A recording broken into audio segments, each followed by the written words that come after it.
जय हिंद कैडेट।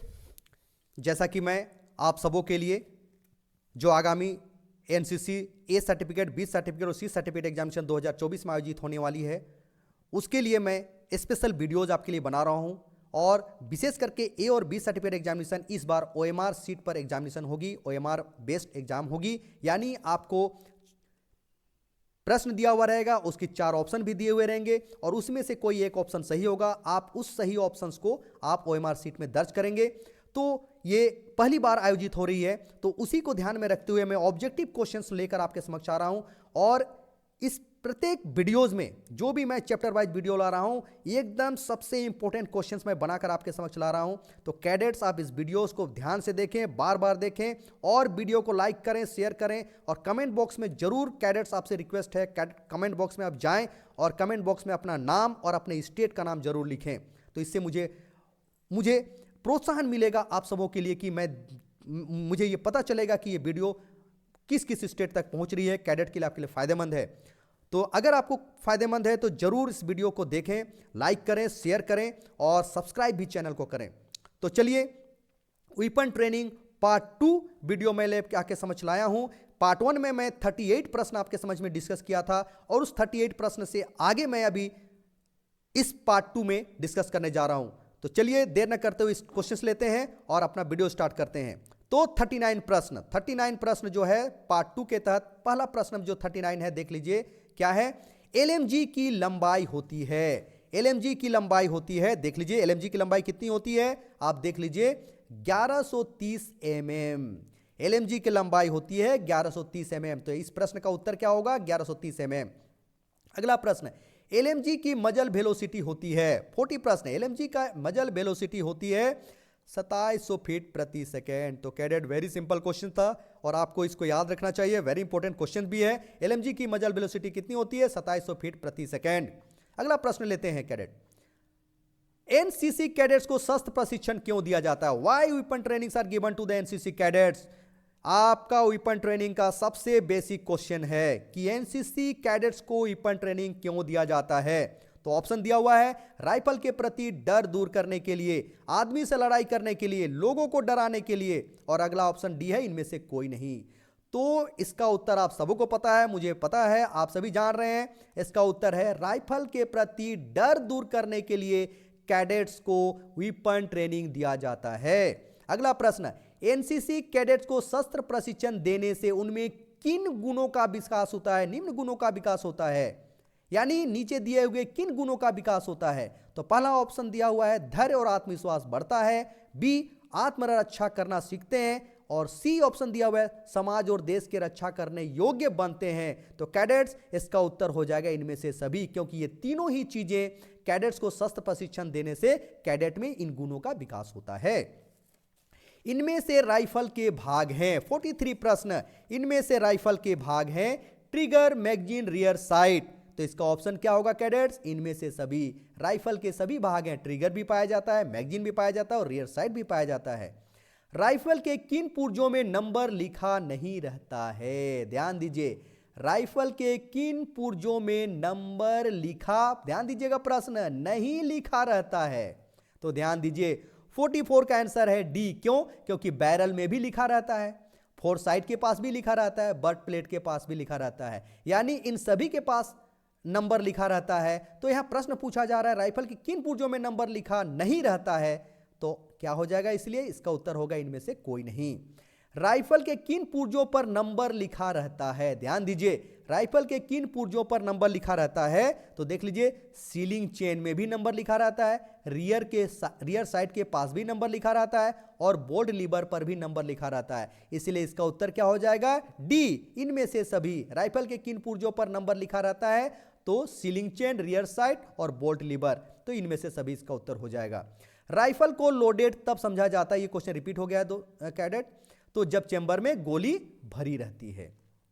अगला प्रश्न, 47 प्रश्न, 7.62 mm एलएमजी कितने भागों में खोली जाती है? 7.62 mm कितने भागों में खोली जाती है? तो 47 का आंसर हो जाएगा 5 भागों में 7.62 mm LMG light machine gun जो होता है वो 5 भागों में खोली जाती है। अगला प्रश्न, राइफल में खोलने के क्रम में सबसे पहले खोला जाता है? ध्यान दीजिए, राइफल को खोलने का क्रम, राइफल को जोड़ने का क्रम, ये बार बार आपको पढ़ाया गया होगा, आपको जब भी क्लासेस चली होगी वेपन ट्रेनिंग की तो पढ़ाया गया होगा। तो राइफल को खोलने का क्रम क्या है? सबसे पहले संगीन को खोला जाता है कैडेट, तो इसका उत्तर हो जाएगा संगीन। तो यहां क्रम भी दिया हुआ है, सबसे पहले संगीन, then sealing, then bolt, then magazine, यही क्रम है। सबसे पहले राइफल को खोला जाता है तो सबसे पहले संगीन खोला जाता है, देन सीलिंग, देन बोल्ट, उसके बाद मैगजीन, तो इसका उत्तर हो जाएगा संगीन। अगला देखिए, राइफल को जोड़ते समय सबसे पहले जोड़ा जाता है तो इसका उत्तर हो जाएगा मैगजीन। तो ध्यान दीजिए, जब राइफल को खोला जाता है तो उसका क्रम जो होता है, तो सबसे बाद में जो खोला जाता है उसको सबसे पहले जोड़ा जाता है। तो याद ध्यान दीजिए, सबसे पहले संगीन खोला जाता है, बाद में सीलिंग, उसके बाद बोल्ट, उसके बाद मैगजीन, इसीलिए सबसे पहले क्या जोड़ा जाएगा? मैगजीन जोड़ा जाएगा। तो राइफल को जोड़ते समय सबसे पहले क्या जोड़ा जाता है? मैगजीन को जोड़ा जाता है।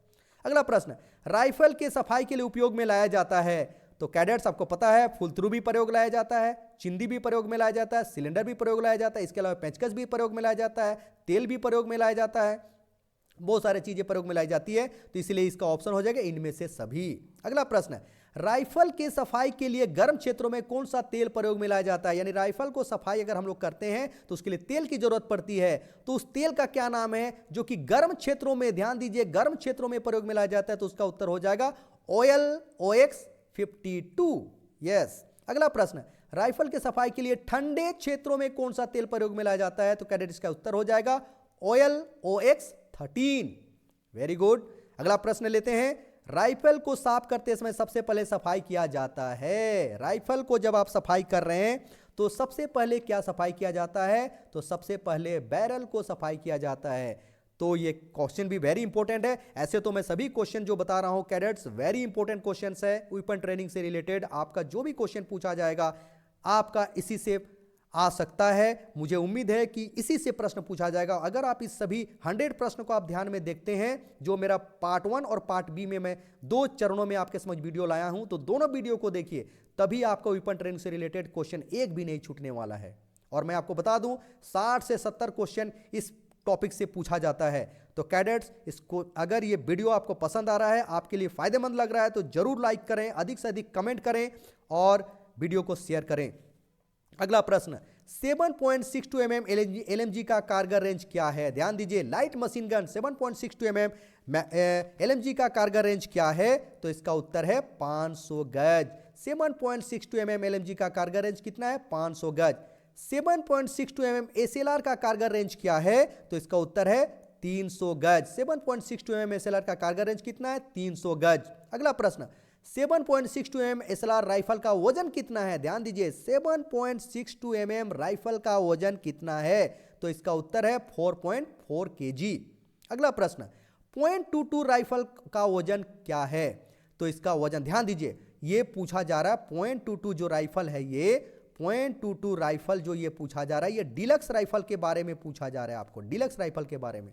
तो उसका वजन कितना है? 6.2 ऑन्स। ध्यान दीजिएगा, .22 डीलक्स राइफल का वजन कितना है?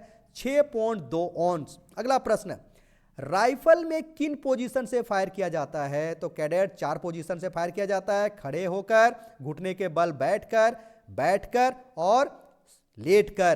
तो इसका उत्तर हो जाएगा, इसलिए इनमें से सभी तीनों ऑप्शन सही है। अगला है, इंसास का पूरा नाम क्या है? वेरी सिंपल क्वेश्चन है और मैंने आपको फुल फॉर्म वाले सेक्शन में भी इसको बता दिया था, इंडियन स्मॉल आर्म सिस्टम। अगला प्रश्न, एनसीसी कैडेट्स को कितने प्रकार से फायरिंग कराई जाती है? एनसीसी कैडेट को कितने प्रकार से फायरिंग कराई जाती है? तो इसका उत्तर हो जाएगा 4 प्रकार से। एनसीसी कैडेट्स को कितने प्रकार से फायरिंग कराई जाती है? 4 प्रकार से। देख लीजिए, अगला अभी क्या, एनसीसी कैडेट को फायरिंग कराई जाती है, कौन कौन सा फायरिंग होता है? तो आपको ग्रुप फायरिंग कराई जाती है, एप्लीकेशन फायर कराई जाती है और स्नैप शूटिंग फायरिंग कराई जाती है। इसके अलावा एडवांस फायरिंग भी कराई जाती है। तो 4 फायरिंग है, ध्यान दीजिएगा, ग्रुपिंग फायर, एप्लीकेशन फायर और स्नैप शूटिंग फायर, और एक है एडवांस फायर। तो इसलिए इसका उत्तर हो जाएगा इनमें से सभी। अगला प्रश्न लेते हैं, 62 एक अच्छे निशानेबाज के गुण है, या इसको सिंपल समझ सकते हैं, फायर के असूल क्या है, फायरिंग के सिद्धांत क्या है? तो अच्छा शिस्ट, मजबूत पकड़, सही ट्रिगर ऑपरेशन, ये तीनों ही ऑप्शन सही है, इसीलिए इसका उत्तर हो जाएगा इनमें से सभी। अच्छा देखिए, अगला प्रश्न वेरी इंपॉर्टेंट क्वेश्चन है, बहुत ही इंपॉर्टेंट और टेक्निकल प्रश्न है, तो ध्यान दीजिएगा। एक राउंड चलाने से पहले हाथों की नसों, आंखों, मस्तिष्क के बीच सही तालमेल बिठाने के लिए किया जाने वाला वार्म अप क्या कहलाता है? एक राउंड चलाने से पहले हाथों की नसों, आंखों और मस्तिष्क के बीच सही तालमेल बिठाने के लिए किया जाने वाला अभ्यास को क्या कहा जाता है? तो कैडेट इसका उत्तर है limber up. Limber up very important question है, तो इसको ध्यान से देंगे आप लोग।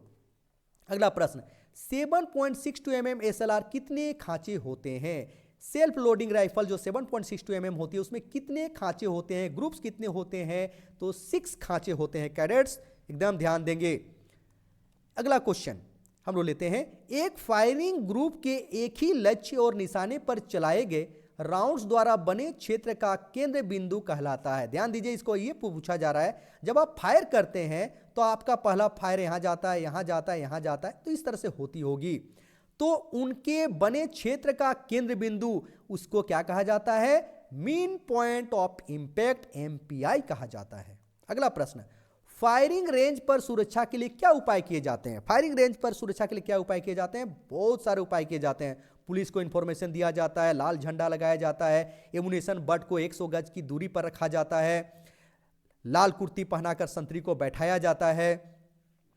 तो इस तरह से देखा जाए तो इसका उत्तर क्या होगा? इनमें से सभी, क्योंकि एमुनेशन बूट को कहां रखा जाता है? बट को, एमुनेशन को बट से 100 गज की दूरी पर रखा जाता है, लाल झंडा लगाया जाता है, लाल कुर्ती पहनाकर संतरी भी बैठाया जाता है। तो ध्यान दीजिए, फायरिंग रेंज पर सुरक्षा के लिए क्या उपाय किए जाते हैं? ये सभी उपाय किए जाते हैं, इसलिए इसका उत्तर हो जाएगा इनमें से सभी।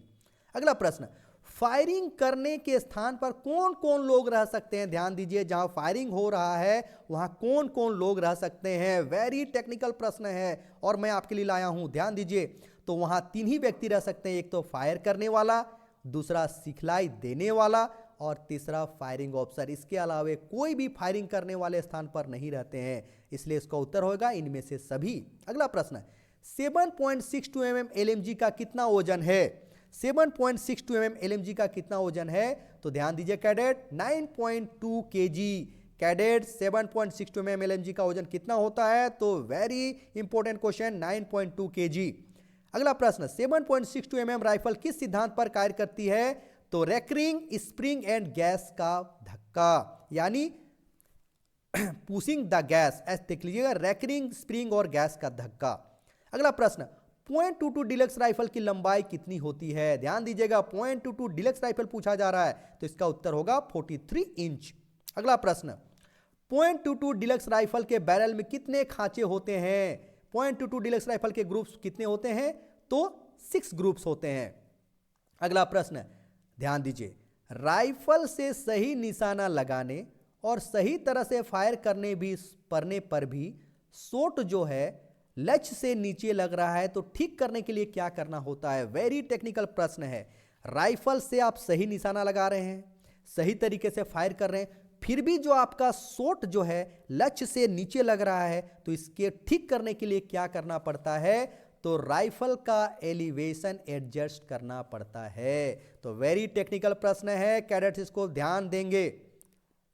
अगला प्रश्न, फायरर की आंख, back side aperture, four side tip और पॉइंट ऑफ एम को मिलाने वाली फर्जी लाइन कहलाती है। ध्यान दीजिएगा, फायरर की आंख, back side aperture, four side tip और पॉइंट ऑफ एम को मिलाने वाली फर्जी लाइन को क्या कहा जाता है? तो उसको कहा जाता है site picture. Very important question है, साइट पिक्चर। ध्यान दीजिएगा, फायरर की आंख, back side aperture, four side tip और पॉइंट ऑफ एम को मिलाने से जो फर्जी लाइन बनती है उसको क्या कहा जाता है? साइट पिक्चर कहा जाता है। अगला प्रश्न, फायरर की आंख अपर्चर के मध्य में फोर साइड टिप को एक लाइन में मिलाने की कार्यवाही को कहलाती है, क्या कहलाती है?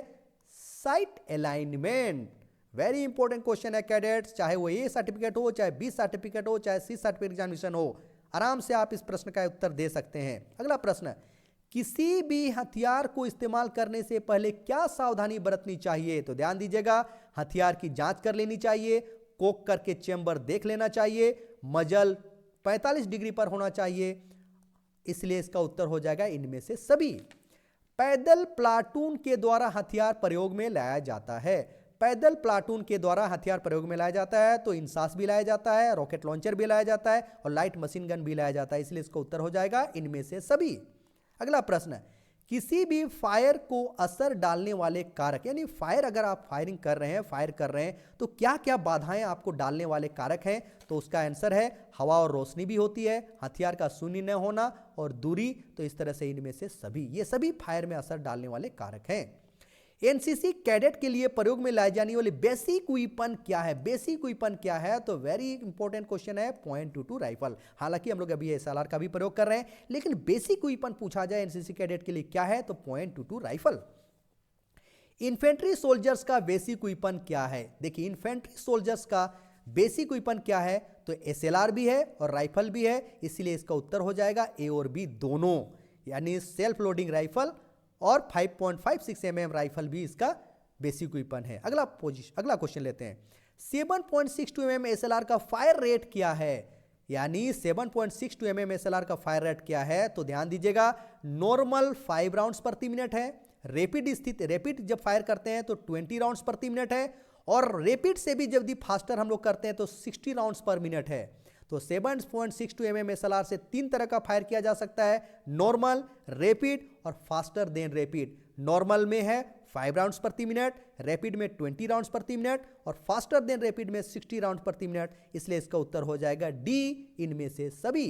अगला प्रश्न, कैसे विभिन्न राइफल को पहचाना जाता है? ये राइफल कौन सा है, कैसे पहचानते हैं? तो ध्यान दीजिए, बट पर जो नंबर लिखा रहता है उसे देखकर और लकड़ी का रंग देखकर, इसलिए इसका उत्तर हो जाएगा ए और बी दोनों सही है।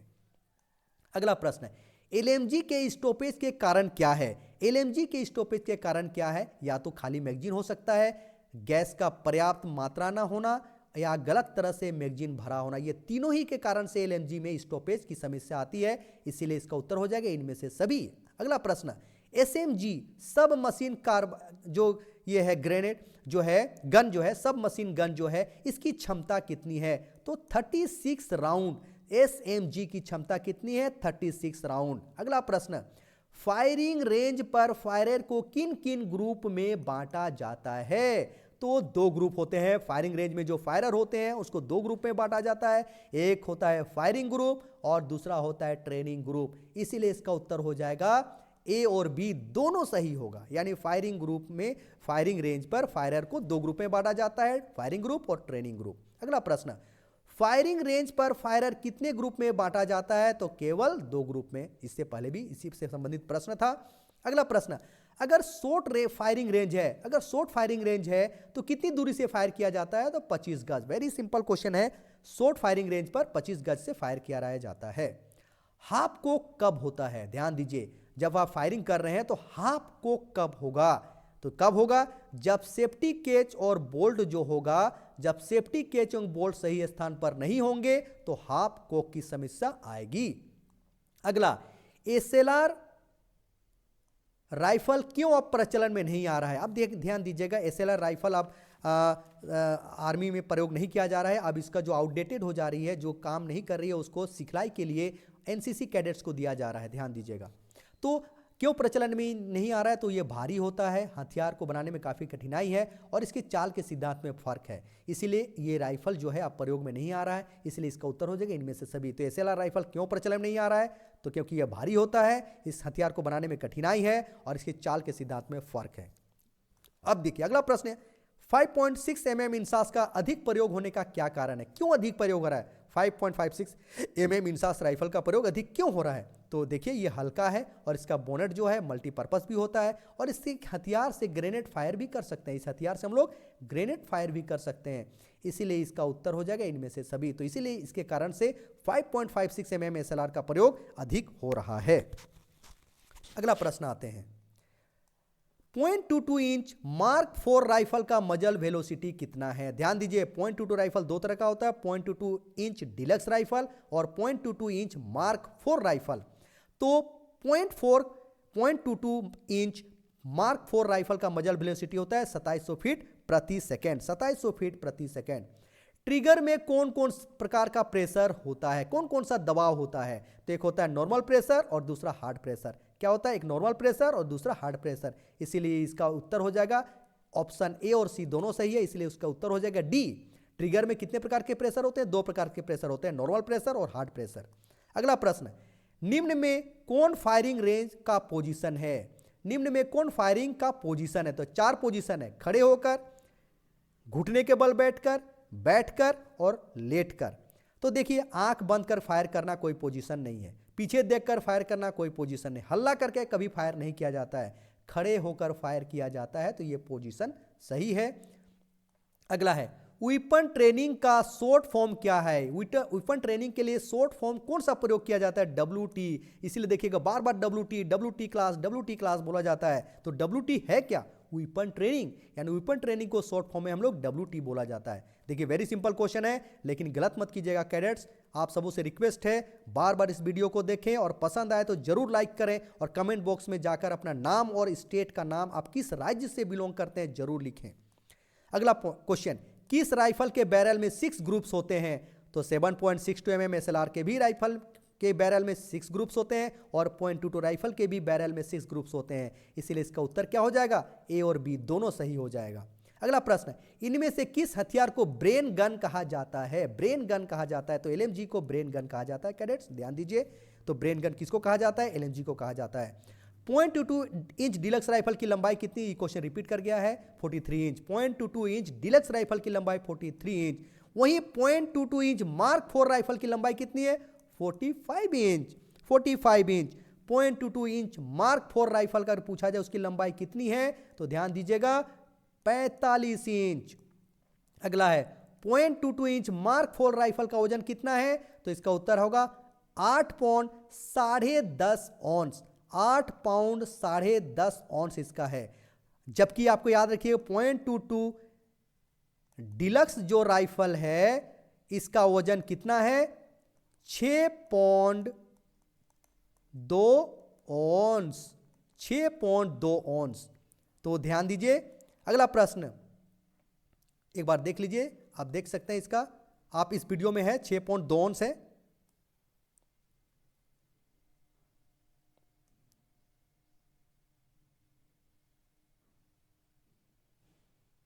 आगे आते हैं, अगला प्रश्न लेते हैं। 99 जो प्रश्न पूछा गया, देख लीजिए। .22 इंच मार्क 4 राइफल का कारगर रेंज क्या है? तो ये भी 25 गज है, चाहे वो डिलक्स राइफल हो, .22 इंच डिलक्स राइफल हो, चाहे .22 इंच मार्क 4 राइफल हो, उसकी कारगर रेंज कितनी है? 25 गज। अगला प्रश्न, .22 राइफल के बुलेट की लंबाई कितनी होती है? जो एम्यूनिशन होती है उसकी लंबाई कितनी होती है? तो 10 mm होती है। ध्यान दीजिएगा, 10 mm। बुलेट की लंबाई कितनी होती है? .22 राइफल के बुलेट की लंबाई 10 mm। .22 राइफल के बुलेट का वजन कितना होता है? .22 राइफल के बुलेट का वजन कितना होता है? तो इसका उत्तर है कितना है? 40 ग्राम। अगला प्रश्न, भरी हुई मैगजीन के साथ SLR राइफल का वजन कितना होता है? भरी हुई मैगजीन के साथ SLR राइफल का वजन कितना होता है? 5.1 kg। तो कैडेट्स ध्यान देंगे, 5.1 kg। ट्रिगर दबाने के लिए किस फिंगर का प्रयोग किया जाता है? वेरी सिंपल क्वेश्चन है और हम लोग इसको गलत नहीं करना चाहिए। हम लोग सोचते भी नहीं होंगे कि ऐसा प्रश्न पूछा जा सकता है, लेकिन हो सकता है यह प्रश्न आपको आ जाए। ट्रिगर दबाने के लिए किस फिंगर का प्रयोग किया जाता है? अंगूठा का प्रयोग किया जाता है, मिडिल फिंगर का, इंडेक्स फिंगर का, या कोई भी फिंगर का नहीं? तो भाई इंडेक्स फिंगर का प्रयोग किया जाता है। तो कैडेट हमेशा ट्रिगर दबाने के लिए इंडेक्स फिंगर का प्रयोग किया जाता है। फायरिंग रेंज पर लाल झंडा लगाया जाए तो उसका साइज क्या होता है? ध्यान दीजिए, फायरिंग रेंज पर सुरक्षा के लिए क्या क्या काम किए जाता है, क्या क्या उपाय किए जाते हैं, उसमें ध्यान दीजिएगा। लाल झंडा लगाया जाता है, तो लाल झंडा लगाया जाता है, उसका साइज क्या होता है? तो उसका साइज होता है 6 बाय 6 फीट, यानी 6 फीट लंबा, 6 फीट चौड़ा लाल रंग का झंडा फायरिंग रेंज पर सुरक्षा के लिए लगाया जाता है। तो कैडेट्स, आप सबों के लिए मैंने 104 प्रश्न का संग्रह आपको लाया हूं 2 भागों में, पार्ट ए और पार्ट बी। इसमें मैं 38 प्रश्न डिस्कस किया हूं और यहां 39 से लेकर 104 प्रश्न तक का मैं डिस्कस किया हूं। तो कैडेट्स, आप ये दोनों ही पार्ट ए और पार्ट बी वीडियो को ध्यान से देखिए कैडेट, ध्यान से देखिए। और मुझे उम्मीद है कि ये जो मेरा 104 प्रश्नों का जो आपका संग्रह आपके समक्ष में लेकर आया हूं, डिस्कस किया हूं, ये वीडियो आपको बहुत ही फायदेमंद होगी आपकी एग्जामिनेशन के लिए, एग्जामिनेशन पॉइंट ऑफ व्यू से बहुत ही इंपॉर्टेंट है। तो कैडेट्स, इस वीडियोस को आप लाइक जरूर करें, कमेंट बॉक्स में जाकर अपना नाम और अपना स्टेट का नाम जरूर लिखें, और चैनल को सब्सक्राइब नहीं किए तो सब्सक्राइब कर लें, बेल आइकन को भी प्रेस कर लें। तो इसी के साथ जय हिंद, आप सबों का एग्जाम अच्छा से जाए, आपकी तैयारी अच्छी हो। इसी के साथ मैं अगले टॉपिक के साथ आपके समक्ष उपस्थित होऊंगा। इसी के साथ जोहार, जय हिंद।